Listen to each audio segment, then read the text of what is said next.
Et puis voilà, on va y aller tranquillement. On va recommencer à parler du sujet qui nous avait amené assez loin dans la soirée la dernière fois, le satanisme. Et je sais que ça vous a intéressé. J'ai vu les réactions. Je vous avais dit en fait que l'on lirait certainement certains messages qu'il y avait sous la vidéo.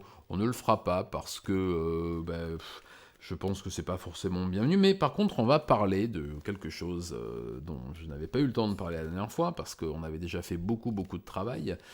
C'est la Satanic Panic des années 80. Voilà.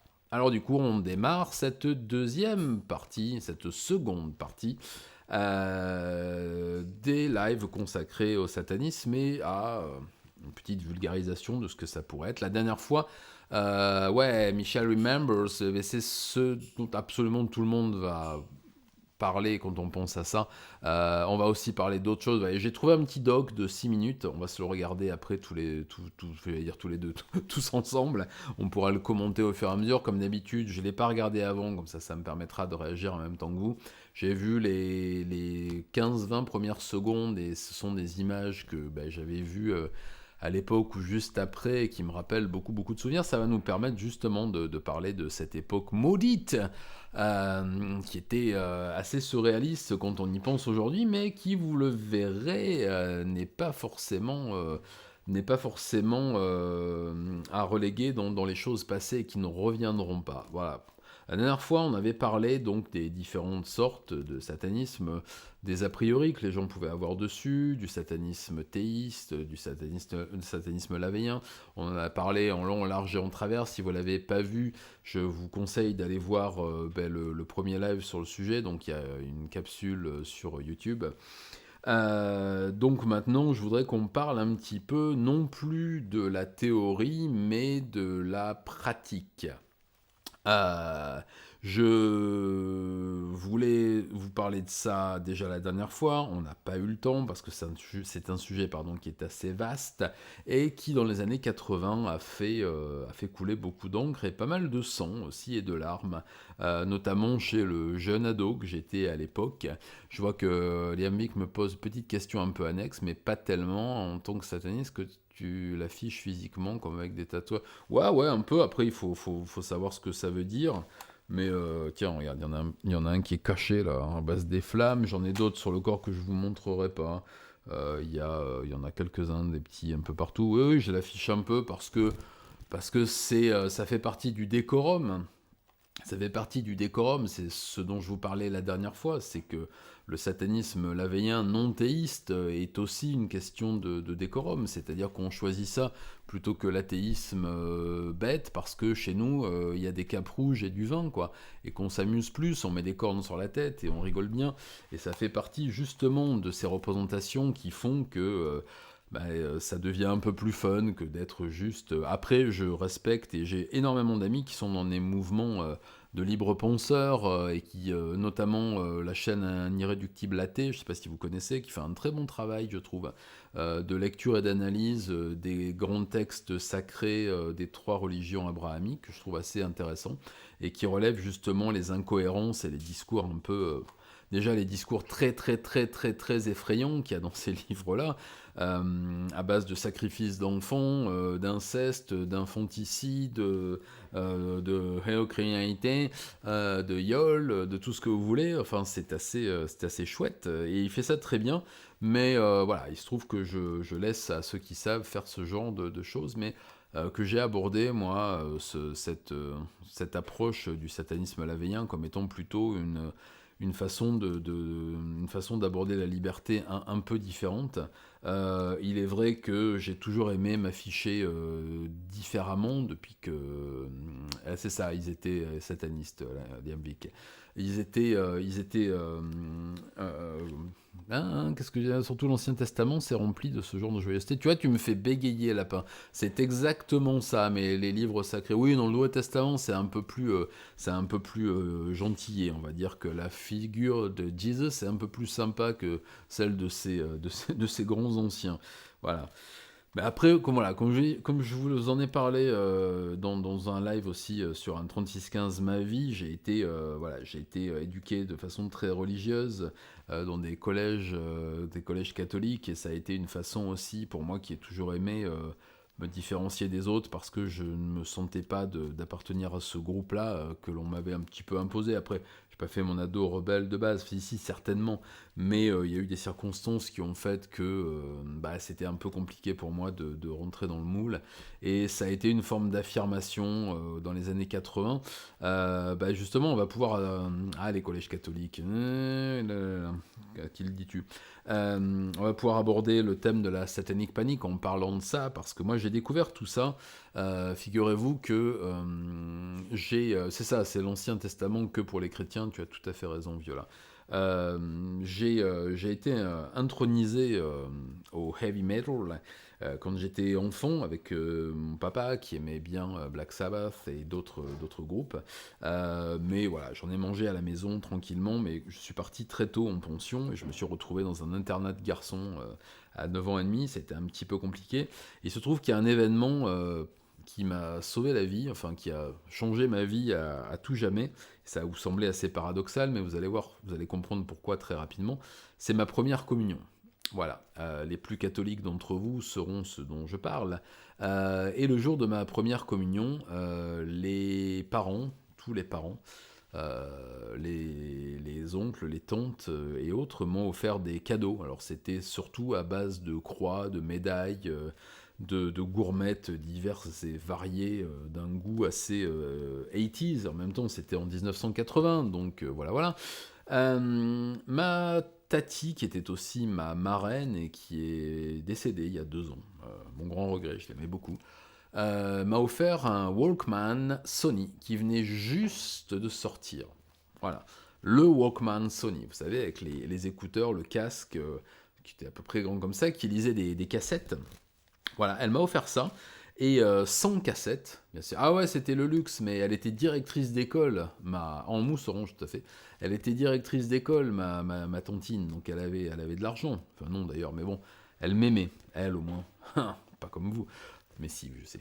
Et elle m'a offert ça, j'étais absolument ravi parce que ça allait me permettre de me dégager un petit peu de l'environnement très très très très très bourrin de l'internat de garçons dans lequel j'étais, où il y avait aussi des sports-études de rugby et tout, alors que j'ai pratiqué plus tard, mais là je pratiquais pas encore. J'avais pas de cassette avec ce Walkman, donc la première chose que j'ai faite quand j'ai eu le droit de sortir le mercredi après-midi en fin de journée pour aller voir une autre tante, ma tante Teutone, ma tante allemande, qui me donnait de l'argent pour m'acheter des petites sucreries et des petits magazines tous les mercredis. Elle me donnait 10 francs, je crois, ou 20 francs. Je suis allé dans un magasin de musique et je suis allé voir au rayon des cassettes ce qui venait de sortir. Et il se trouve que le nouvel album de Motorhead venait de sortir. Alors, je sais plus lequel c'était, si c'était Iron Fist ou Rock'n'Roll, je sais plus lequel c'était. Enfin, un qui est sorti en 81 en tout cas. Je me le suis acheté en cassette, voilà, et je l'ai écouté en boucle. Et quand je dis en boucle, vous savez, c'était clair que ça reprenait au début et tout. Je l'ai écouté en boucle pendant des mois, des mois, des mois, des mois, des mois. C'était peut-être Ace of Spades, ouais, c'est possible. Euh, je l'ai écouté en boucle, en boucle, en boucle, en boucle, au point de le connaître quasiment par cœur. Quand j'allais à mes cours de guitare, de batterie et de solfège, j'essayais de reproduire, enfin comme tout ado de 11 ans, hein. Et petit à petit, je me suis plongé dans cet univers qui était assez différent parce que mes parents étaient hippies, écoutaient du hard rock heavy metal, mais c'était plutôt, donc je dis Black Sabbath, c'était vraiment la chose la plus extrême qu'ils pouvaient écouter. Il aimait bien Slade aussi, qui était un peu bourrin, mais sinon il était plutôt sur des choses un peu plus atmosphériques. Mais bon, j'avais déjà un peu cette culture rock'n'roll à la base, mais là je découvrais vraiment ce qui devenait le heavy metal anglais. J'avais été touché par la... Ouais, c'est ça, ça doit être Ace of Spades, ça doit être une version extended ou un truc comme ça, parce qu'il n'y avait pas autant de morceaux dessus. Et j'avais été touché par la grâce du punk rock des hippies très catholiques, pas du tout, pas du tout. C'était ma grand-mère qui m'a élevé plus que mes parents, qui étaient très catholiques, qui étaient Rose-Croix et qui étaient vraiment catho à fond à la caisse. Mes parents étaient pas du tout catholiques. Mon père était catholique, était communiste révolutionnaire. Salut Miss K2, hey hey, hello hello. Là c'est l'ange déchu ce soir, les anges déchus et pas déçus, hein, attention, enfin j'espère. Rose-Croix, ouais, c'était un peu bizarre. Et ma maman a toujours été, elle a toujours été un peu catho de gauche, curé, cheveux longs, guitare, tout ça, mais enfin, pas du tout pratiquante, ou enfin, les rites de base, comme tout le monde, enfin, comme tout le monde, non, mais comme beaucoup de gens à la campagne. Mon père, lui, était anti-clérical jusqu'au slip, et il bouffait du curé au petit-déj. Voilà, voilà. Donc non, ça venait vraiment de ma grand-mère, et j'ai découvert donc le heavy metal en fait à travers cette cassette. Donc j'ai commencé à économiser l'argent tous les mercredis, le week-end quand je recevais un petit quelque chose, et j'ai commencé à acheter des magazines qui parlaient de toute cette culture. Et j'ai commencé à acheter des vinyles parce que j'avais un Tepaz qui était à ma mère, mais qui passait très bien. Alors pour ceux qui savent pas, c'est un lecteur de disques qui est un peu compact. Vous soulevez le couvercle, il y a une enceinte dans le couvercle, vous avez un bras articulé, vous pouvez lire les 33 tours, 45 tours, 78 tours, oui, parce qu'il y en avait encore un peu à l'époque. Et j'ai commencé à acheter quelques 45 tours, donc les premiers Slayer aussi, parce que j'ai trouvé ça assez épatant. Et tout ce qui est sorti à partir de là, continue aussi à acheter du punk rock, du hardcore et tout ce qui sortait. Mais vraiment, je me suis lancé à corps perdu dans le métal de ces années-là. Et il se trouve que c'est l'époque à laquelle a commencé aux États-Unis d'abord, un peu moins en France quand même, cette espèce de grosse appréhension par rapport au métal et au supposé satanisme qui tournait autour, parce que, autour de cette culture métal des années 80, fin 70-80, mais surtout des années 80, gravitait aussi énormément d'activités. Euh, je me recule un petit peu parce que je m'enfonce dans ma chaise. Oui, le fauteuil arrive bientôt. Hein. Celui-là, c'est infernal, ça me scie le dos. J'étais aussi à l'époque un lecteur de livres interdits dans mon école catholique, dont Tolkien, entre autres. Lovecraft aussi, mais beaucoup Tolkien quand même au début. Je jouais à ADD et Advanced Dungeons and Dragons avec mes amis, le tout dans le plus grand secret parce que c'était interdit aussi dans mon école catholique. Et toute cette espèce de culture alternative, on va dire, commençait à arriver en France avec aussi une iconographie qui arrivait des États-Unis. On va pas se mentir, on a été américanisé jusqu'au slip à l'école. Ouais, t'as bien raison, Miskao, ça c'est un très très bon auteur préféré. Et donc on voyait arriver cette espèce d'iconographie un peu flippante. Ça a été le début aussi un peu plus tard du glam avec ses excès, avec ses iconographies vraiment très très poussées. Judas Priest est arrivé aussi avec des paroles qui étaient très blasphématoires. Mon Dieu, Ozzy arrivait aussi en solo avec des albums qui se voulaient beaucoup plus ésotériques, on va dire, et plus provocants aussi, avec ses tenues de scène, avec ses pochettes, avec, vous en devinez, derrière, un peu partout. Mais on en sortira quelques-unes tout à l'heure. Et donc, petit à petit, on s'est tous imprégnés de cette culture métal qui s'appelait pas encore comme ça, qui était plutôt une culture rock. Il y avait, ouais, t'as raison, hein, Lapin, il y avait aussi les magazines de bande dessinée qui sortaient, qui relayaient aussi un peu cette culture. Peut-être moins que d'autres magazines américains. Il y avait, oui, c'est ça, Sean Sellers, c'est tout à fait ça. Mais je crois que j'ai vu passer des images dans le doc qu'on va regarder après, enfin dans le petit doc. Et donc ce petit mix de tous ces supports, de tous ces médiums commençait à arriver. La peinture aussi a commencé à débouler. Les premiers t-shirts sont arrivés au début des années 80. On va dire les premiers t-shirts qu'on pouvait trouver sur les marchés.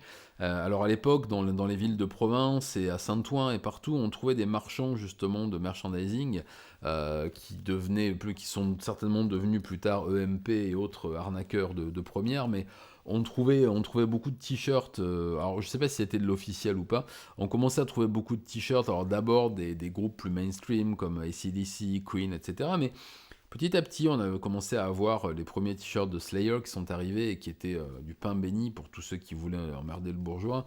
Les premiers t-shirts de Judas Priest aussi qui étaient d'un kitsch terrible mais qui étaient vraiment vraiment chouettes. Et puis peut-être d'autres groupes un peu plus underground qui débarquaient aussi.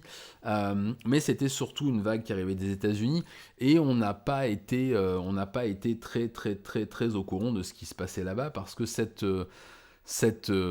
vague d'hystérie collective n'a pas vraiment touché la France, on en a assez peu parlé. Mais pendant que nous amusions avec cette culture qui arrivait et que nous nous régalions de toutes ces offrandes qui arrivaient régulièrement, des meilleurs albums de l'histoire de la musique qui sont arrivés à cette époque-là, enfin parmi les meilleurs, aux États-Unis c'était la panique, ce qu'on a appelé la Satanic Panic, c'est-à-dire la panique satanique, c'est très difficile à traduire, parce que, comme vous le savez, nous n'avons pas, les Américains et nous, la même culture religieuse. Les Européens, plus particulièrement les Français et les Européens du Sud, sont plutôt catholiques, romains, alors que les Américains sont plutôt protestants, calvinistes ou luthériens, et donc plutôt fondamentalistes et coinsos, mais aussi très à cheval sur les écritures, beaucoup plus que les catholiques modernes, et cherchent des signes et des symboles absolument partout. Et nous verrons en deuxième partie que ce n'est pas fini, mais ça on en reparlera après. Et il se trouve qu'à cette époque, des associations chrétiennes, alors je ne vais pas dire catholiques, parce que là on est aux États-Unis, donc on va parler de chrétiens, ont commencé à fourrer leur gros nez et leurs doigts crochus dans cette culture-là, en y voyant un péril pour la jeunesse, comme ils avaient pu le voir quelques années auparavant avec le rock'n'roll, en traitant Elvis Presley par exemple de suppôt de Satan, en traitant Jimi Hendrix, en traitant tous les groupes qui arrivaient petit à petit de satanistes, de saloperies, de tout ce que vous voulez. Il y avait eu une petite accalmie à la fin des années 70 parce que la funk, le disco, c'était... Bon, ils tortillaient un peu du popotin, mais enfin, ça va, la musique était pas trop agressive, les iconographies étaient plutôt chatoyantes, donc ils s'étaient un peu calmés, ils allaient plutôt chercher après du côté du blues, du bluegrass, où ils voyaient des pratiques un peu bizarres, de la pratique vaudou, des choses comme ça, ils étaient plutôt concentrés là-dessus, et aussi à faire perdurer la ségrégation, mais ça c'est une autre histoire, et encore pas tant que ça. Il se trouve que dans fin des années 70, début des années 80, quand ces iconographies qui avaient déjà commencé avec des groupes comme Covenant, par exemple, fin des années 60, début des années 70, mais qui avaient un peu échappé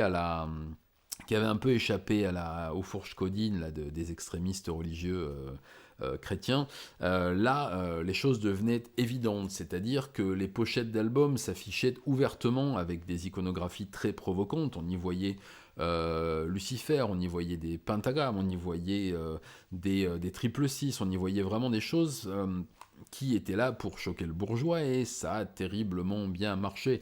Là où les Français sont tapés comme de leur première feuille d'impôt, les Américains y ont vu un retour aux heures les plus sombres et ont pensé à un moment rallumer les bûchers. Et je rigole qu'à moitié. Toujours est-il que ces prédicateurs ont commencé à fouiller un peu partout. Les fourches codines, c'est le cas de le dire, Viola, tout à fait, je te remercie. Oui, c'est tout à fait. Ils ont commencé à fouiller et comme ils ont l'habitude de mettre leur gros nez dans les slips des autres, là ils ont mis leur gros nez dans les magnétophones et dans les lecteurs de disques des autres et ont commencé à voir dans ces iconographies récurrentes que l'on trouvait donc sur les pochettes de disques, sur les t-shirts, mais aussi sur les couvertures des livres. D'abord, les livres dont vous êtes le héros, je ne sais pas si vous voyez ce que c'était, c'était des petits livres qui étaient un peu basés comme le principe du jeu de rôle, c'est-à-dire que vous pouviez décider de la suite de votre aventure. J'en ai encore des vieux à la maison, dans ma maison de campagne, je vous en ramènerai, vous verrez ce que c'est, voilà, Loup solitaire et compagnie, c'était vraiment pas mal du tout. Mais bon, voilà, il y avait toujours des pochettes un peu dans l'esprit de ces pochettes, de ces couvertures pardon, de jeux de rôle, auxquelles nous jouions aussi, auxquelles les petits Américains jouaient aussi. avec joie, et ce qui les faisait sortir de leur quotidien un peu morne, parce que le jeu de rôle papier, hein, à l'époque il n'y avait que ça, et c'est encore ce que je préfère, même si ça fait longtemps que j'ai pas pratiqué, mais je ne désespère pas d'y mettre mes enfants un jour. Le jeu de rôle est une activité qui est extrêmement positive à tout point de vue. Elle permet d'assimiler des règles, elle permet de... T'en as retrouvé dans les vides-greniers, ça c'est cool, garde-les parce que c'est vraiment, vraiment chouette, quoi. Je vais les refaire avec mes enfants dans pas longtemps. Le jeu de rôle est une activité qui convient tout à fait à des jeunes ados, surtout dans les années 80, où les distractions, à part aller jouer au foot, faire du vélo, etc., vous me direz, c'est déjà des distractions pas mal, il y avait moins de distractions qu'aujourd'hui, et c'est vrai qu'on se retrouvait souvent, mes amis et moi, comme les jeunes américains, chez les uns, chez les autres, à faire des parties de Dungeons and Dragons, ou ADD, Advanced Dungeons and Dragons, surtout à celui-là que j'ai joué. Et il se trouve que, vous le savez, les iconographies de ces manuels sont très inspirées de celles que l'on trouve dans les recueils de Tolkien et d'autres de l'époque, et ne sont absolument pas basées donc sur une iconographie chrétienne et connue des fondamentalistes américains comme étant des choses très très positives. Au contraire, on y voit des dragons, on y voit des bestioles, des beholders, des choses absolument terrifiantes qui ne peuvent être que l'œuvre du démon. Donc ça a été très rapide d'associer le jeu de rôle, le métal, une certaine littérature, un certain type d'art, et puis le début de la pratique du tatouage, des choses comme ça, comme des symboles du satanisme retrouvé. Voilà, mais pas du satanisme sympa dont je vous ai parlé la dernière fois. Non, non, non, pas de celui qui rend libre et un peu plus curieux. Non, de ce satanisme fantasmé par beaucoup de croyants. Et là je parle vraiment de toutes les religions abrahamiques, qui est celui du retour de l'Antéchrist et de ses symboles, et donc les joueurs de jeux de rôle, les concepteurs de jeux de rôle, les musiciens de métal, de rock, les artistes, les designers de pochettes et tout, sont tous devenus des créatures à abattre, et ont commencé à relancer un peu cette crainte de voir un retour aux heures les plus sombres du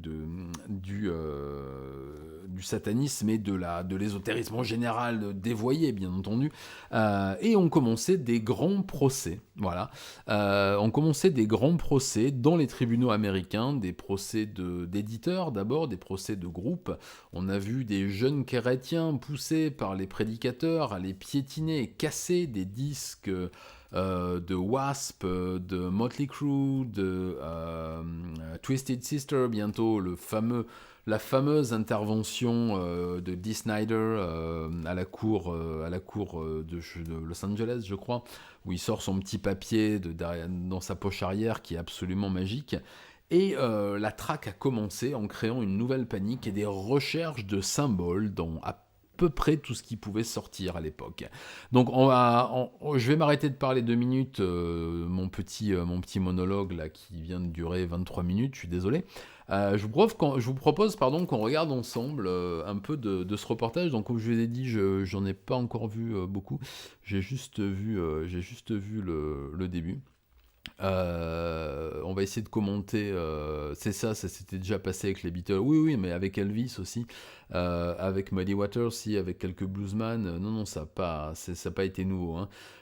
Mais ça a bien repris par contre. Alors, voyons voir ce que ça dit, et je pense qu'on aura de quoi parler. J'ai trouvé cette chaîne, je sais pas du tout ce que ça vaut, Nerd Out With Me. En tout cas, voilà, c'est une version traduite, je sais pas, bon, on verra bien. Teenagers destroyed records and tapes, which they felt contained can actually transform your voice to that of an occultic hero. Then you hear there's power in Satan. If you grew up in the 80s or 90s, there's a good chance you remember the Satanic Panic, the mass hysteria that Satan was in everything. C'est Your tout music, à fait your ce dont movies, your nous parlions cartoons, tout à your l'heure. games, Même les and Schtroumpfs even étaient your magnifiques. breakfast cereal. Media and talk shows couldn't get enough of it, and it spawned one of the most popular SNL characters of all time. Could it be Satan?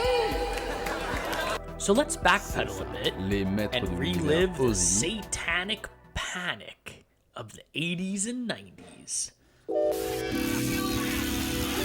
Ok, on va faire une première pause. Je vais juste commenter ce qu'on vient de voir. Donc, comme je vous l'ai dit, la panique la panique satanique a commencé avec le jeu de rôle et bien sûr le métal, mais elle s'est étendue ensuite à tout parce que justement il y avait cette bande d'inquisiteurs, Gargamel ce sataniste, ah bah tu m'étonnes. Et il y a donc eu cette bande d'inquisiteurs qui a commencé à mettre son nez à peu près partout, donc dans les céréales, dans les bandes dessinées, dans à peu près tout ce qui pouvait sortir, et à y chercher même dans les schtroumpfs. Gargamel donc était un sorcier, le Schtroumpf noir était une créature satanique. On a regardé à peu près dans tout ce qui était sorti avant, les films des années 50, dès qu'un film abordait un sujet qui se rapportait un peu à la sorcellerie, aux rites anciens, même dans certains péplums anciens dans lesquels on parlait des anciennes religions, ils ont mis leur nez à peu près partout. C'était déjà plus l'époque du macartisme, mais on est quand même revenu à quelque chose qui relevait un peu des méthodes du macartisme. Et on a commencé à faire, à analyser à peu près tout ce qu'on voulait. Et comme vous le savez très bien, lorsque l'on cherche quelque chose, lorsque l'on cherche un symbole, en général, on le trouve. Et si vous cherchez du satanisme dans, je sais pas, j'allais dire les Télétubbies, mais c'est tellement maléfique les Télétubbies que... Au premier coup d'œil, on se rend compte que c'est maléfique. Mais dans n'importe quelle production, vous pouvez trouver tous les symboles que vous voulez. Vous pouvez trouver, mais c'est comme c'est comme toutes les démonstrations d'esprit critique sur des sujets de pseudosciences. On peut systématiquement prouver que quelque chose existe quand on a envie de prouver qu'il existe, quand on y croit déjà à la base. Et là, on est vraiment là-dedans. La grande mode, à un moment, mais je crois qu'ils vont en parler après, c'était de rechercher des messages subliminaux dans des disques que l'on pouvait jouer à l'envers et qui vous poussaient à mettre fin à vos jours, qui vous poussaient à tuer votre maman, qui vous poussaient à pas ranger votre chambre. Non, je rigole, ça aurait été plus marrant. Voilà, donc c'est pour vous dire que là, l'introduction est tout à fait exacte. On a commencé à chercher des symboles du satanisme à peu près partout, en éduquant, entre guillemets, c'est-à-dire en conditionnant la jeunesse, qui a été resté fidèle à la bonne ligne des églises évangélistes, à dénoncer leurs petits camarades, à envoyer des livres en masse aux prédicateurs pour qu'ils puissent les analyser, et vous verrez que ça n'est pas terminé. Allez, on continue. Oui, je sais, j'ai l'air complètement stupide avec mes écouteurs. Ouais, vous pouvez le dire. Exposing Satan's underground. Yes. One of the things that defined the 80s and 90s is something that not many people talk about nowadays. It was the Satanic Panic. My most vivid memories of the Satanic Panic revolved around music. From Judas Priest to Ozzy Osbourne to Twisted Sister. In the 80s and 90s, it seemed like Satan was in all the music. Being into heavy metal doesn't necessarily mean your kid's also into Satanism. And MTV helped distribute this MTV a rien arrangé, on va en parler un peu après, vous allez voir, ça a été un excellent moyen, ça a été un excellent moyen pour certains prédicateurs de justifier leur haine des médias et de balancer tout ce qu'ils avaient sur les médias au moment où MTV est arrivé à commencer à diffuser. C'est-à-dire qu'avant de diffuser du hip-hop et d'autres musiques urbaines, MTV a vraiment été la chaîne pour nous à l'époque, qui était vraiment la première chaîne à diffuser du métal, du rock, de l'alternative, des choses qu'on n'avait pas l'habitude d'entendre ou de voir à la télévision. C'était extrêmement rare, mis à part un passage de Motorhead chez Yves Mourouzi. Les plus anciens s'en rappelleront, mais qui avait plus fait rire dans les chaumières qu'autre chose. Là, c'était vraiment l'organisme de destruction massive et de diffusion massive de métal et de rock'n'roll à la télévision. Alors, il fallait avoir le câble pour avoir MTV, mais je sais que on était beaucoup à se cotiser avec le peu d'argent qu'on avait pour qu'il y ait un camarade qui ait le câble chez lui, pour qu'on puisse aller regarder les émissions qui nous plaisaient, les enregistrer sur des magnétoscopes et se les repasser en boucle. Mais ça a aussi été un moyen pour les évangélistes d'avoir accès aux concerts sans avoir à y aller, parce que quelle horreur, et de pouvoir analyser en détail tout ce qui se passait d'horrible dans les concerts. Et notamment Twisted Sister, qui était un de mes groupes préférés à l'époque, qui l'est toujours, parce que quel groupe immense, Motley Crue. J'ai été très très très fan de glam et de visual glam à l'époque, même si ça faisait pas bien de le dire, parce que voilà, bon, j'ai pas vraiment été dans l'habillage, on va dire, visuel et corporel du glam, mais j'ai toujours beaucoup aimé ces groupes. Je continue toujours à écouter énormément de Motley Crue, que je considère comme étant un des meilleurs groupes de rock'n'roll de l'histoire, et je suis très déçu qu'ils aient continué sans Mick Mars, et visiblement leur prestation au Hellfest n'a pas été fantastique, mais bon. Mon petit mannequin écho, merci ma chérie. Je vous raconterai son histoire, un de ces quatre, et lui est très très ancien. Il y a même quelques pièces à l'intérieur qui datent presque de l'époque de la Satanic Panic. Ça, je vous en parlerai. Lapin, non, j'ai pas dévié sur le Visual Kei. J'ai jamais été très... Attends, elle vous le présente. Vous voyez, c'est blanc chemin. Ça fait un petit break intéressant en pleine Satanic Panic. Voilà. Si je puis me permettre, sur les évangéliques, oui, pardon, oui, c'est la transition, pas la transition, enfin le changement de langue. À chaque fois, je me perds sur les hic et ist à la fin. C'est tout à fait les églises évangéliques, excuse-moi, les baptistes et compagnie. Non, le Visual Kei m'a jamais vraiment transcendé. Il y a des très très bons groupes, hein, je dis pas, j'ai pas mal aimé X notamment, qui était pas mal sympa, mais qui était plus speed metal qu'autre chose, mais les autres, j'ai pas été très très fan. Mais voilà, la musique en elle-même, le glam metal en tant que musique, pas forcément en tant que mouvement, etc., même si ça n'a jamais vraiment été un mouvement à part entière, mais surtout vraiment les groupes phares qui sont restés des groupes qui ont compté et qui comptent toujours, et qui ont été vraiment visés à fond la caisse par cette Satanic Panic, et notamment Motley Crue, parce qu'ils jouaient à fond sur les clichés et le fameux pentagramme qu'ils ont mis à peu près sur toutes leurs pochettes, qu'ils mettaient sur leur guitare, qu'ils mettaient sur leur bandeau, qu'ils mettaient partout, parce que c'était vraiment le moyen d'emmerder le bourgeois, une fois de plus, désolé d'employer ce mot, mais c'est vraiment là ce qui se faisait, et de la même façon qu'on l'a fait aussi, ça allait être poussé un peu plus à l'extrême 10 ans plus tard, à l'arrivée du black metal, surtout nord-européen et scandinave. On a poussé la provocation encore plus loin, peut-être un peu trop loin pour le NSBM par exemple, mais bon, ça c'est un autre sujet, on en a déjà parlé. Toujours est-il que la chasse aux sorcières a vraiment commencé dans le milieu du métal, et les églises évangéliques, donc, t'as raison Yoann de me rappeler à l'ordre, ont commencé à se pencher très sérieusement sur ce sujet-là, et ont commencé à terroriser les populations. On continue à regarder ensemble le petit truc, et on va y aller petit à petit. Je pense qu'il y a des choses intéressantes. Je savais pas du tout que c'était une vidéo YouTube, je pensais que c'était juste un doc. Allez, on y va. The likes of Metallica or Cinderella. Heavy metal was the obvious culprit. It was loud and fast and had all that big hair. Satan hated the ozone layer. God forbid you even tried playing any of those songs. Ah, voilà, donc on va y aller. Sounds like buy more of our records. Back then, Judas Priest took the brunt of the satanic heat. Judas Priest's lead singer, Rob Halford, was even dragged into court. At the heart of the lawsuit was the claim that Judas Priest's songs contained messages that, when played backwards, said, quote, try suicide and let's be dead. Voilà. Allez, on va s'arrêter là-dessus parce que c'est assez intéressant. C'est assez intéressant parce que ça regroupe à peu près toutes les problématiques des fausses croyances, des superstitions, j'inclus les religions là-dedans, excusez-moi pour ceux d'entre vous qui croyaient, c'est-à-dire un fourre-tout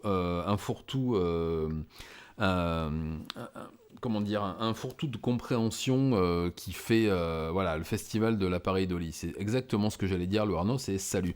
On est en plein là-dedans. Là, ce qu'on vient de voir, ça s'appelle effectivement une pareidolie auditive. Il y en a des visuels aussi. Quand vous dessinez 2 points et un trait dans votre mousse de café, vous voyez un visage humain. Voilà, c'est le visage, c'est le cerveau, qui a horreur du vide et qui cherche une explication à tout. Il se trouve que si vous écoutez un son fait par une moissonneuse-batteuse, si vous y passez un quart d'heure, 20 minutes, vous aurez forcément entendu quelque chose. Si vous regardez un champ de blé avec le vent dessus, à un moment donné, vous trouverez forcément... Quand vous regardez la forme des nuages, vous y voyez des visages, vous y voyez des oiseaux, des canards. Ouais, j'ai envie de manger du canard en ce moment, tiens.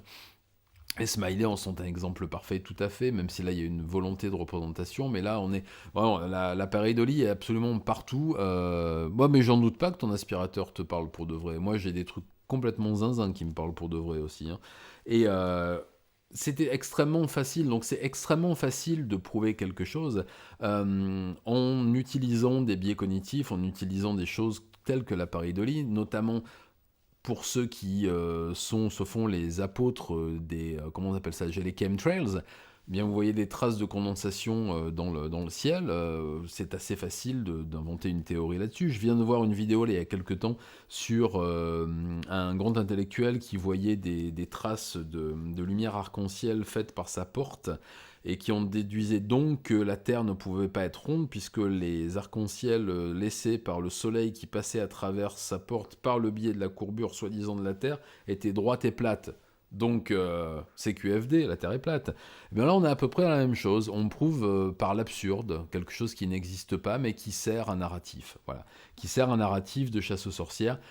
Judas Priest est un groupe sataniste parce que déjà rien que son nom, parce que Rob Halford est gay, voilà, ce qui à l'époque était plutôt mal vu dans une Amérique très très puritaine, hein, qui l'est toujours pas forcément très bien, parce que leurs paroles parlaient de liberté, parlaient un peu de satanisme, mais pas tant que ça, ou alors dans des termes qui étaient plutôt une ode et une éloge de la liberté, de la libre pensée, etc., ce qui dérangeait énormément.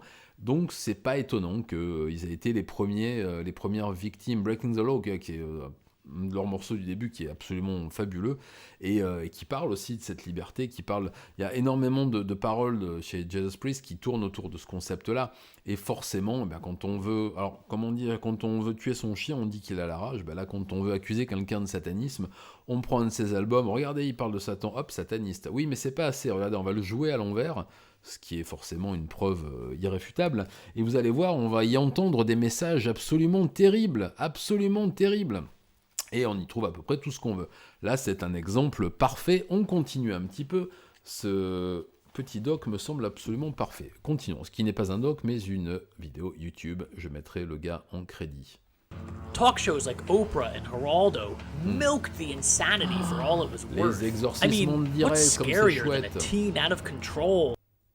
Pourquoi tu déconseilles de créer des sites internet? Bon. Ouais, mais c'est le son. Ciel. Allez. C'est parti. Oui, j'ai pas... This devil's rock and roll. Then, just when you thought all a parent had to do was keep their kids away from MTV, voilà, laissez vos enfants spread out loin like a good capitalist, voilà ce qui came for your games. Et ça est arrivé. D&D has become popular with children anywhere from grammar school on up. Le problème Not so with a lot of adults who think it's been connected to a number of suicides and murders. I never got to play D&D as a kid because it was part of Satan's toolbox. D&D was basically a direct line to Satan himself. Sure, you could summon a demon with a Ouija board, but Satan lived in your D&D games. The game Tout à fait. On va faire encore un petit cut, je suis désolé, hein, je hache beaucoup, mais bon. Effectivement, on peut invoquer des démons dans Donjons et Dragons, comme on peut invoquer des démons quand on joue à n'importe quel jeu vidéo depuis. Mais c'était quelque chose d'assez nouveau, et surtout, encore une fois, un excellent moyen pour les chasseurs de démons de l'époque, donc les ligues de vertu, entre autres, de trouver du démon là où ils voulaient pour pouvoir, une fois de plus, faire leur grand retour sur le devant de la scène. Il faut voir que les années 80, c'est le début. Et ça, c'est une association que j'ai faite récemment et que j'ai essayé de confirmer en regardant quelques correspondances chronologiques et quelques discours aussi que j'ai pu entendre un peu dans le sens sur des chaînes américaines.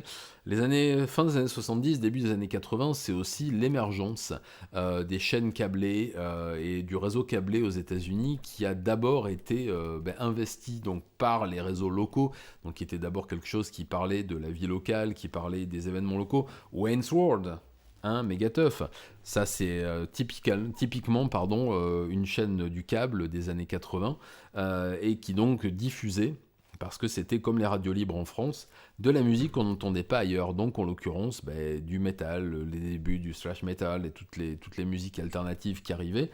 Et les évangélistes, au début, n'avaient pas forcément... donc les évangéliques, les prédicateurs, on nous dire, n'avaient pas encore tout à fait trouvé leur place là-dessus. Ils ont trouvé ça un peu plus tard.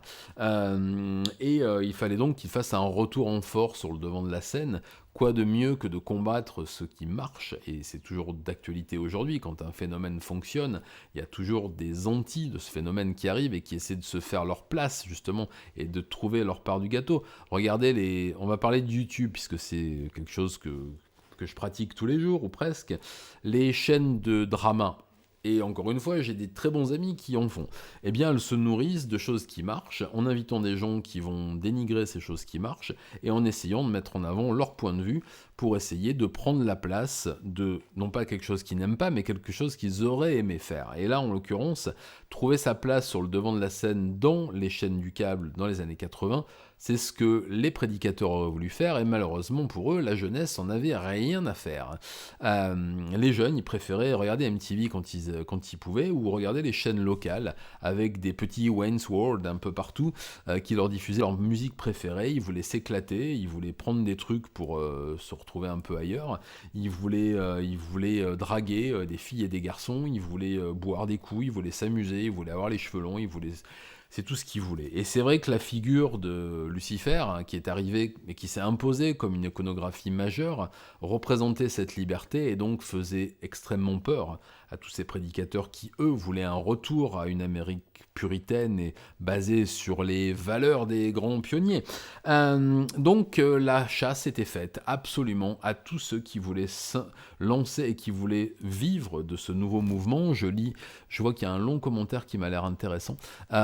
Oui, d'ailleurs, culturellement, la peur du satanisme ne peut s'inscrire qu'au sein d'un contexte racine chrétienne. Vous en parliez d'ailleurs par rapport à votre future épouse, il me semble, tout à fait. On en a parlé la dernière fois et on va en reparler un peu tout à l'heure, je pense. Ce concept même du bien et du mal à travers le satanisme et Dieu, dont tout ce qu'il peut avoir de protéiforme dans les religions abrahamiques, est vraiment intrinsèque aux cultures judéo-chrétiennes. Je sais que ce mot-là ne veut rien dire, mais donc aux religions du livre, religions occidentales. Il n'a absolument aucun sens dans d'autres religions ou dans d'autres philosophies, comme le Shinto par exemple, où il n'y a absolument aucune correspondance. Ouais, tout à fait. Allez, on continue un petit peu. On va voir ce que ce monsieur a d'intéressant à nous dire. Warped kids' thinking and drove them to behave erratically. And it didn't help that news reports bombarded parents on how D&D led to Donc là, vous voyez, c'est absolument le même débat qu'aujourd'hui avec les ligues de vertu et le jeu vidéo. Was in a television movie about the D&D satanic scare called Mazes and Monsters. Très bien. Tom Hanks très becomes bien. so Je sais pas si vous avez déjà vu ce film. Si vous l'avez pas vu, voyez-le. Vous comprendrez ce qu'étaient les années 80. At this point, you may be asking, how did this all come about? Well, most believe it was a backlash voilà to all notre the ami, on en a occultism parlé la in the dernière 60s fois. and 70s. Basically, anything that made your hippie baby boomer parents feel uncomfortable became evil. Hard rock, evil. Role-playing games, evil. The Smurfs and He-Man, 100% evil. Skeletor, the master of the universe. By this time, the panic was in full force. Thundercats was inspired by heathen gods. E.T. Ouais, encore un petit arrêt. Oui, qu'est-ce que tu me dis, Viola, même pas tant que ça en général. Oui, ça prend d'autres formes. On pourra en reparler peut-être, pas dans un troisième volet du live, parce que ça risque d'être un peu redondant à un moment. Mais j'ai donc, pour ceux qui ont suivi les lives sur mon histoire de famille, j'ai de la famille en Israël et certains qui me parlent souvent de tout ce qui tourne autour de la Kabbale et des choses comme ça. On retrouve quand même un peu, alors pas autant, il apparaît, non mais de toute façon Satan n'apparaît que très peu dans la Bible chrétienne aussi. Je sais plus combien d'occurrences on trouve, et c'est vrai qu'il apparaît très peu dans la Bible juive. Enfin, il a d'autres noms. Après, il faut voir de quelle façon on peut déduire Satan dans les Bibles et dans les différents livres sacrés. Il porte d'autres noms. Est-ce que le serpent...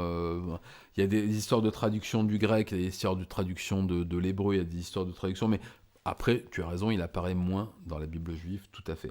Il faudra qu'on en parle. J'aimerais bien, alors Chaussette n'est pas avec nous ce soir. Elle s'occupe de mon Discord et on pourra très bientôt intervenir tous ensemble. Et ce sera une bonne occasion peut-être de faire des soirées un peu, je sais pas comment on dit, un peu radio libre sur certains sujets, pour que vous veniez m'apporter justement vos points de vue, qu'on puisse en discuter, peut-être que vous les échangiez entre vous. Faisons ça sans tarder. Les démons apparaissent surtout dans les écrits apocryphes, tout à fait. Alors ils apparaissent dans les écrits canon aussi, mais pas forcément sous les noms sur lesquels on les connaît aujourd'hui, sachant que les religions se sont étoffées par la suite et ont créé des peurs nouvelles, ont créé des interdits nouveaux, et n'ont créé que des interdits d'ailleurs.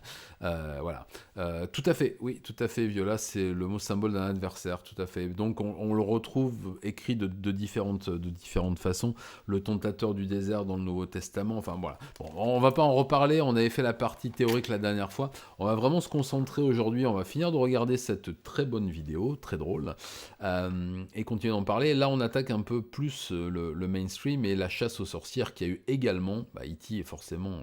He died and was resurrected again, and could therefore be confused with Christian figures. Smurfs are blue with black lips, and were depictive of dead creatures. Le mal à l'état You'll pur. notice that they're depicted as blue with black lips. Ouais, voilà. And you know what happens to you when you die? You turn blue and your lips turn black. Saturday morning chanson de cartoons Six would Feet teach Under. children to get into spells and witchcraft. Rainbow Bright had a pentagon on her cheek.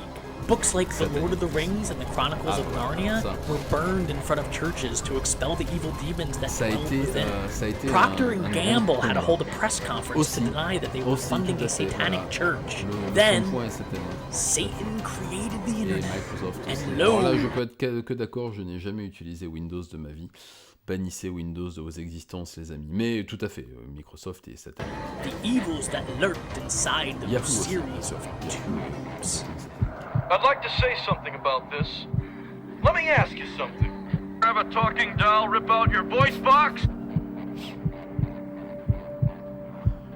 C'était pour moi le symbole même de In satanic Satan. or occultism, reasons that that go beyond which is mere lustful good is power, bad. the unlimited That which is drugs bad and levels of deviance. involvement. There are people who just use it for fun and games, worship. maybe There's the, involved in some inverted video and game. beyond That that, kind of level.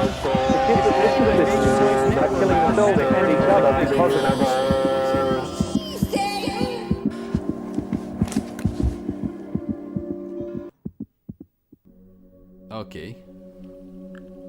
Ok, bon là c'est lui qui va nous faire un petit... Ok, c'est assez intéressant. Alors, Nicopin, bonsoir. En fait, dans l'Ancien Testament, il faut plus avoir peur des dieux. C'est un gars sacrément caractérisé. Ouais, tout à fait, je suis tout à fait d'accord.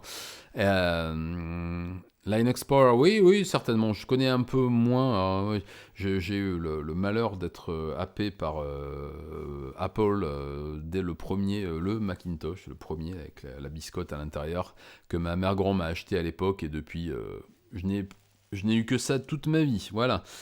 On s'éloigne un petit peu du sujet. Voilà. Donc, toujours est-il que je suis assez, je suis assez content de tomber sur cette petite vidéo qui, à mon avis, résume assez bien. Je voulais vous montrer des choses assez longues, qui auraient peut-être été un peu casse-pieds, peut-être un peu redondant aussi, parce que j'en ai déjà un petit peu parlé. Je voulais vous donner un petit aspect de ce dont je vous avais parlé la dernière fois. Alors encore une fois, si vous n'avez pas vu la première partie du live sur le satanisme, je vous invite à aller le voir, où je vous parlais des différents types de satanisme, et pourquoi la peur inexplicable, la peur viscérale et totalement incohérente du satanisme fait uniquement appel à nos instincts de biais cognitifs les plus bas et n'a absolument aucun fondement concret. La peur, la panique satanique des années 80, on est vraiment le reflet. À la fin des années 80, début des années 90, cette chasse aux sorcières s'est terminée. Le métal, les jeux de rôle, les jeux vidéo qui arrivaient aussi en force ont fini par rentrer plus ou moins dans la culture populaire. L'arrivée du hip-hop a tout changé. Voilà, moi, j'ai pas du tout suivi ce courant-là. J'y arrive toujours pas, mais effectivement, ça a fait partie d'une nouvelle culture alternative qui arrivait et qui a jeté les projecteurs sur d'autres problématiques pour les fondamentalistes religieux. Et encore une fois, de tout poil, parce qu'on a eu la chance, pour les gens de mon époque et pour les jeunes Européens de naître sur un continent qui était assez tolérant malgré certains a priori par rapport au métal, par rapport à l'iconographie, mais pour les gamins des années 80 qui sont nés dans les années 70 dans des pays très religieux, dans des théocraties, j'ai une partie de ma famille, alors je vais encore une fois raconter ma vie, mais voilà, pour dire que je connais 2-3 personnes. Une cousine à moi qui est d'origine iranienne et qui a son père qui a dû s'expatrier en Allemagne dans les années 70 pour échapper aux mollahs et qui nous aux ayatollahs et qui racontait de quelle façon la traque aux rockers, aux illustrateurs, aux auteurs de BD était absolument impitoyable et que des gamins ont péri parce qu'ils avaient des disques de Judas Priest ou des choses comme ça. Voilà, on a eu quand même pas mal de chance d'être ici. Lembic, ouais, je suis assez d'accord avec toi, les États-Unis deviennent malheureusement une théocratie, mais ça nous guette, ça nous pend au nez, vous inquiétez pas, le retour de la pudibonderie et de la cubénitrie revient en force. Et justement, voilà, je voulais terminer par ça, cette partie-là. À la fin des années 80, début des années 90, jusqu'au milieu des années 90, a vu tous ces courants un peu fondamentalistes religieux chrétiens se calmer un petit peu parce que étouffés par le rouleau compresseur de cette culture qui allait de plus en plus loin dans la provocation, et comme vous le savez, plus on provoque, c'est un peu le syndrome Pierre et le loup, plus on allait loin dans la provocation, plus moins les gens on avait quelque chose à faire, et les provocations sont passées de façon beaucoup plus facile chez le normie de l'époque. Le black metal est arrivé, enfin le death metal d'abord est arrivé, et puis le black metal, et puis des mouvements encore plus extrêmes qui affichaient des iconographies encore plus extrêmes aussi, les pochettes de Cannibal Corpse qui ont effrayé et qui ont révulsé tout le monde. Donc à force de montrer du sang et encore du sang, des tripes, des pentagrammes partout, le phénomène s'est amoindri quand même. Il y a eu la peur du satanisme militant et là du satanisme TI dont je vous ai parlé la dernière fois, donc le MLO et compagnie, qui était principalement représenté dans les pays scandinaves au début des années 90 et qui là effectivement a fait des morts, a fait des dégâts, a été très très impressionnant pour tout un chacun. Mais la chasse aux sorcières aux États-Unis était à peu près terminée. Elle a recommencé sous d'autres formes après, puisqu'elle a recommencé à voir, au moment de l'explosion d'Internet, ces petits prédicateurs qui avaient de nouveau perdu leur place à la télévision, puisqu'on était à une époque où on était plutôt dans la télé-réalité, dans le grand show. Ils ont fini par trouver leur place sur Internet, où ils ont eu tout loisir d'analyser des vidéos, des chansons, des musiques, des livres, des images, des dessins animés, et de recommencer leur salam alek autour de ce qu'ils qualifiaient eux-mêmes comme le réseau de Satan, puisque moi qui ai vu les débuts d'Internet, je me rappelle d'une des premières conférences que j'ai pu voir, je ne sais plus où j'étais, sur Internet, une conférence filmée, alors c'était horrible, hein, c'était avec des modems 56K, donc on arrivait à voir...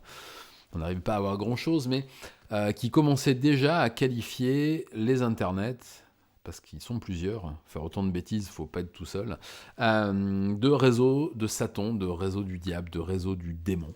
Et on a vu un retour, après une petite décennie d'accalmie, où on croyait toutes ces bêtises terminées, on a vu un retour en force des prédicateurs et des prêcheurs sur Internet.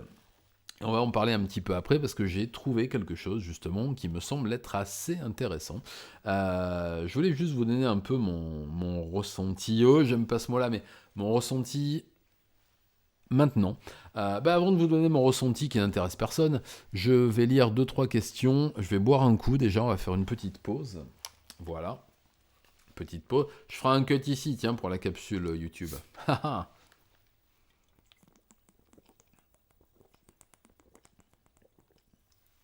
Voilà.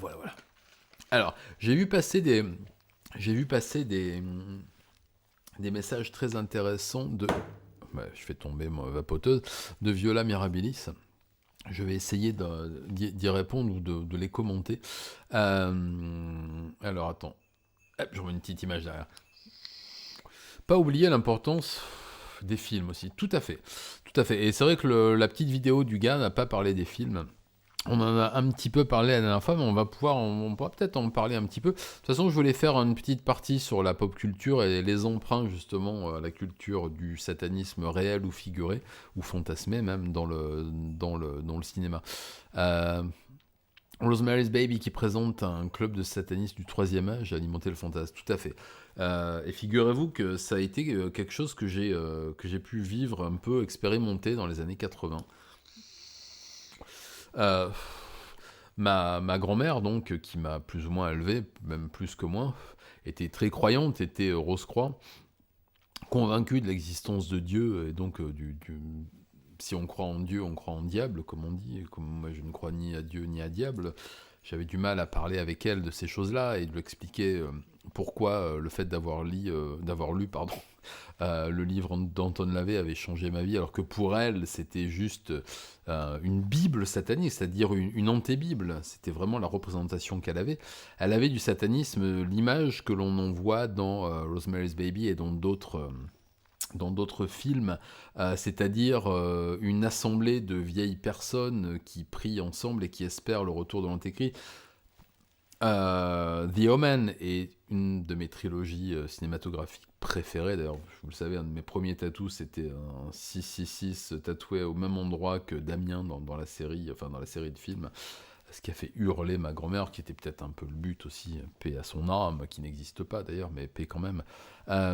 Et donc, effectivement, il y a une énorme influence du cinéma des années 80 et 90 aussi, mais avant cela, du cinéma de la fin des années 60, de la fin, en fait, de l'âge d'or, de la fin des années hippies, de la fin des années d'insouciance. Donc, le meurtre de Sharon Tate, c'est ce qu'on appelle la fin de l'insouciance. Et il y a eu une grande influence sur l'imaginaire populaire, il y en a eu aussi dans la littérature, mais c'est cette espèce de fantasme d'un club de vieillards introduit dans les grands milieux de la finance, de la politique, de la religion, de cet antépape qui devrait arriver, et que l'on retrouve pour accueillir un antéchrist virtuel qui devrait naître dans une famille, etc. Enfin, j'ai vu le film justement, Satanic Panic, là, qui est sorti, je ne sais plus si ça sur Shadows, je crois, qui m'a fait beaucoup rire, qui est complètement débilos, mais qui est assez marrant, et qui représente tout à fait ce dont on parlait à propos de Rosemary's Baby. Tu as tout à fait eu raison de me poser cette question. Je vous conseille d'aller le voir si vous ne l'avez pas vu encore. Il y a des choses assez sympas, notamment sur le cliché de la famille bourgeoise et des élites, avec un Z, qui sont bien sûr tous satanistes, héophiles et compagnie. C'est assez intéressant. Tu me dis à la base c'est un livre d'Ira Levin. Je savais pas. J'irai voir. Tiens, je savais pas du tout.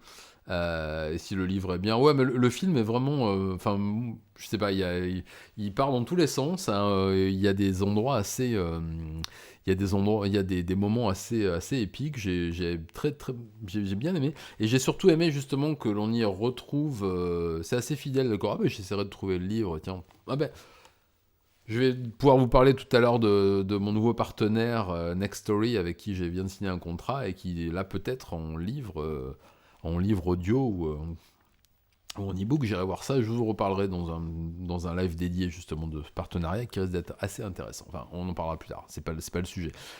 Donc voilà, je trouvais ça très bien qu'on repose encore le contexte de ce fantasme des années 70-80 de la society, c'est-à-dire que des élites pédocriminelles, satanistes, etc., qui voguaient en haut lieu, et que l'on retrouve aujourd'hui grâce à nos chers amis, et alors un bon pour eux parce qu'on s'ennuierait pas mal sans eux, de QAnon, qui régulièrement nous resservent encore le sempiternel refrain des élites, du Pizzagate, de l'adrénochrome qu'on a vu débarquer en France il n'y a pas longtemps avec l'autre, là je ne sais plus comment elle s'appelle, la journaliste que l'on voyait chez machin, j'oublie son nom aussi, tellement qui ne m'intéresse pas, Hanouna, voilà. Donc je pense que c'est des choses qui vont revenir régulièrement, mais qui alimentent encore la peur des gens et cette espèce de néo-satanic panic que l'on retrouve aujourd'hui. Et Internet qui a fait beaucoup, et là je voudrais qu'on aille ensemble voir cette petite émission que j'ai trouvée sur... alors attendez, hop là, je fais une petite manip... Ça m'a l'air d'être une chaîne catholique, les signes sataniques qu'il faut éviter. Voilà, avec Douglas Kyongeka qui a l'air d'être un prêtre, ou du moins assimilé prêtre. Je voudrais qu'on essaie d'écouter, de regarder ça ensemble, peut-être d'en parler un peu, pour voir si on est toujours dans le même show. On regardera pas les 49 minutes, je pense qu'on va regarder. J'ai regardé le début, le gars présente un peu l'émission. Bon, ça va parler de religion, de notre sauveur Jésus-Christ, etc., etc. Donc, je veux qu'on en regarde, qu'on en écoute un petit peu. Peut-être qu'on en parle un peu, et ensuite on parlera un peu de pop culture aussi jusqu'à 22h. Voyons ce que cet homme a à nous dire. Le plateau central des Casarima. Merci, la joie est partagée, on est content d'être là aussi. Alléluia. La plupart des gens pensent que pour gagner de l'argent sur les réseaux sociaux... Tais-toi. Voilà, je vais couvrir, passer les annonces. Ok, c'est parti. Nous allons parler des signes et des symboles que les chrétiens utilisent, que d'autres personnes aussi utilisent. Avec vous, vous allez nous éclairer. Ma première question, qu'est-ce qui justifie justement le choix de ce thème? Ce n'est pas un choix personnel. Gagnons les âmes pour Jésus. Une demande comme ça, c'est clair. Du studio concernant la confusion qui est en train de régner chez certaines personnes actuellement, concernant les signes qu'il faut faire ou ne pas faire en tant que chrétien, sachant qu'il y a beaucoup d'influences sataniques, du satanisme aujourd'hui dans le monde, et cela est en train d'infiltrer aussi l'Église. Et en tant que serviteur de Dieu, en tant que défenseur de la parole de Dieu, on nous a demandé justement d'apporter un peu un éclaircissement à ce sujet, pour nous éclairer aussi, et nous croyons avec l'aide de l'Esprit de Dieu, au travers de sa parole, nous allons pouvoir y arriver, par sa grâce. D'accord, là, comme on commence, moi j'ai envie de poser une question. Est-ce que l'histoire des signes a toujours commencé dans l'histoire de la Bible? Nous voyons des signes et des symboles des signes, on en voit partout. C'est ce dont on parlait tout à l'heure. Bon, on va faire un petit cut. Bon, je pense que ça va être long, on va peut-être pas tous taper. Je pense que des signes... la dernière fois que j'ai regardé son émission, il était encore sur France 4. D'accord, mais je connaissais même pas son existence. Oui, ça a l'air incroyable, ouais. Ça mériterait que je la regarde en entier, que j'en extrais la substantifique moelle. Ça a l'air christianisme évangélique, ouais, c'est possible. C'est pour ça, il faudrait que je sois sûr de ce que c'est, mais ça m'a l'air assez intéressant parce que ça va parler symbole, satanisme et tout. Donc, je pense qu'il y a du jus à prendre. Je crois qu'on va être obligé de faire un 3e volet, les amis. On va laisser ces deux braves hommes de côté pour l'instant, et ils ont l'air d'être assez intéressants. On va y revenir quand je vais regarder. Je vais le regarder. Si vous avez envie de le voir de votre côté, notez-le. Ouais, on va faire un 3e. Et un 4e. Allons-y, j'ai le câble maintenant, j'ai la fibre, je fais ce que je veux. D'ailleurs, c'est vrai que ça fait plaisir quand même de plus laguer. Qu'est-ce que c'est chouette. Chaîne évangélique, c'est confirmé sur leur site internet. D'accord, ça peut être intéressant. Mais je pense effectivement que les évangélistes ont pris le pas sur les catholiques traditionnels, entre guillemets, c'est-à-dire les Vatican II. Je sais que les catholiques qui appartiennent à des fraternités, les Saint-Pidis, les Saint-Pierre et compagnie, sont très très très très très impliqués dans cette recherche des symboles absolument partout, qu'ils analysent le moindre symbole sur une basket, les baskets du diable, dans les chansons même des chanteuses de pop les plus anecdotiques, ils y trouvent des symboles absolument délicieux partout. Mais effectivement, si c'est une chaîne évangélique, faudra qu'on regarde ça. Je vais me goinfrer la vidéo cette semaine. Je vais y arriver. Je pense que je suis capable de le faire. 49 minutes, ça me fait pas peur. J'ai regardé des trucs plus longs. Allez, si vous avez envie de le regarder, c'est donc Casarema Satellite 2, les signes sataniques qu'il faut éviter, avec l'apôtre Douglas Kyongeka. Si vous avez envie de le regarder, on pourra en parler ensemble. J'essaierai de faire une petite synthèse de ce qui va être dit là-dessus. Ça m'a l'air particulièrement croustillant.